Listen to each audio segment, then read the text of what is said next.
খালাতো বোন সাদিয়া রুমের পাশ দিয়ে যাচ্ছিলাম, ঠিক সেই সময় রুমের ভিতর থেকে একটা আওয়াজ শুনতে পেলাম, কারোর সাথে কথোপকথনের আওয়াজ। আমি দাঁড়িয়ে শুনতে লাগলাম। ওপাশ থেকে সাদিয়া বলতেছে, প্লিজ আমাকে ছেড়ে দাও, আজকে আমার বিয়ে, আজকে আমি তোমার সাথে ওইসব করতে পারবো না, কেউ দেখে ফেললে কেলেঙ্কারি হয়ে যাবে। ওপাশ থেকে আরেকজন বলতেছে, এতদিন তো সময় অসময় ডাক দিয়েছো, তখন তো কোনো সমস্যা হয়নি, ভালো লেগেছে, তাহলে আজকে কি সমস্যা? তখন সাদিয়া বলতেছে, প্লিজ সিক্রেট করো না, আজকে আমি তোমার সাথে ঝামেলা করতে চাই না। তখন ওই পাশ থেকে বলতেছে, আমি সিক্রেট করি, আচ্ছা ঠিক আছে, আমার কাছে যে ভিডিও ফুটেজ আর ছবিগুলো আছে সবাইকে দেখিয়ে দিব, তখন আর তোমার বিয়ে হবে না। তখন সাদিয়া বলতেছে, প্লিজ এমনটা বলো না, দেখো আজকে আমার বিয়ে। তখন ওই পাশ থেকে বলতেছে, আজকে তোমার বিয়ে, তার জন্যই বলছি, আমি শেষবারের মতো তোমার সঙ্গ চাই। তখন সাদিয়া বলতেছে, কেন তুমি জানো না আমার হাজবেন্ড বিদেশে থাকে আর ও 2 মাসের জন্য ছুটিতে এসেছে, তারপরেই তো চলে যাবে। এই বলে সাদিয়া সেখান থেকে চলে যেতে চাইলো, কিন্তু তাকে আটকানো হলো। তারপর আমার সন্দেহ হলো এটা আমার আরেক খালাতো ভাই সাব্বির। তারপর আমি রুমের দরজা ধাক্কা দিতেই দরজাটা খুলে গেল। আমি যা সন্দেহ করেছিলাম ঠিক তাই, এটা আমার আরেক খালাতো ভাই সাব্বির। সাব্বিরকে আমি বললাম, ভাইয়া তুমি এত খারাপ, এতটা জঘন্য আমি আগে জানতাম না। নিজের সাধ্য হাসিল করার জন্য নিজের খালাতো বোনকে ব্ল্যাকমেল করতেও তোমার বিবেকে বাধা দেয় না?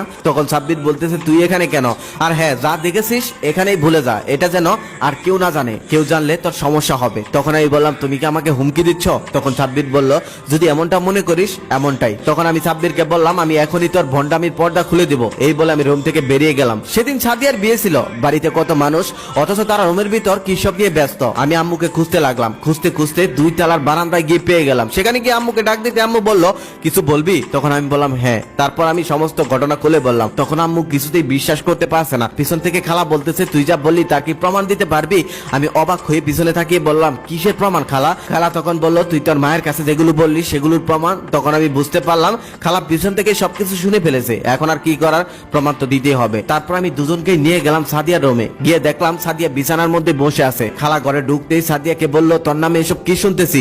অমনি সাদিয়া কান্না করতে করতে খালাকে জড়িয়ে ধরলো। আমি মনে মনে ভাবলাম হয়তো তার ভুল সে বুঝতে পারলো, কিন্তু না, সে যা করলো তা দেখে আমার মাথায় আকাশ ভেঙে পড়লো। সাদিয়া খালাকে জড়িয়ে ধরে কান্না করতে করতে আমাকে দেখিয়ে বলল, আজকে ইমন আমার সর্বনাশ করতে চেয়েছিল, একটুর জন্য বেঁচে গিয়েছি, যদি সাব্বির না থাকতো তাহলে আজকে আমার আর রক্ষা ছিল না। আমি হতভম্ব হয়ে গেলাম। আমি বললাম, প্লিজ মিথ্যা কথা বলো না, এমন মিথ্যা কথা আল্লাহ সহ্য করবে না, প্লিজ সত্যিটা বলো। ওপাশ থেকে সাব্বির এসে বলতেছে, কি সত্যিটা বলবে? সত্যি তো বলেছে, আজকে আমি না থাকলে তো তুই ওর সর্বনাশ করে ফেলতি, তোর চরিত্র এত খারাপ আমি আগে তো জানতাম না। তখন সাব্বির খালামণিকে বলতেছে, খালামণি দেখো, আমি আজকে ওর হাত থেকে দিয়াকে বাঁচিয়েছি বলে ও আমাকে মেরে ফেলার হুমকি দিয়েছে, আবার বলেছে ও নাকি আমাকে ফাঁসিয়ে দিবে। এই কথা বলার সাথে সাথে আম্মু আমাকে ঠাস ঠাস করে কালে চট দিতে লাগলো, আর বলতে লাগলো আমি এমন কুলাঙ্গার ছেলে জন্ম দিয়েছি ভাবতেও পারছি না। আম্মুর চোখে জল বেয়ে বেয়ে পড়ছে। যতটা কষ্ট না আমি থাপ্পড়ে পেয়েছি তার থেকে বেশি কষ্ট পেয়েছি আম্মুর চোখে জল দেখে। ওপাশ থেকে খালা বলতেছে, এমন লম্পট ছেলে যদি আমার থাকতো তাহলে আমি বিষ খাইয়ে মেরে ফেলতাম। এটা শোনার সাথে সাথে আম্মু আরো জোরে থাপ্পড় দিতে লাগলো। আমি কিছু বলতে চাইলাম কিন্তু আম্মু আমার কোনো কথাই শুনলো না। বলল,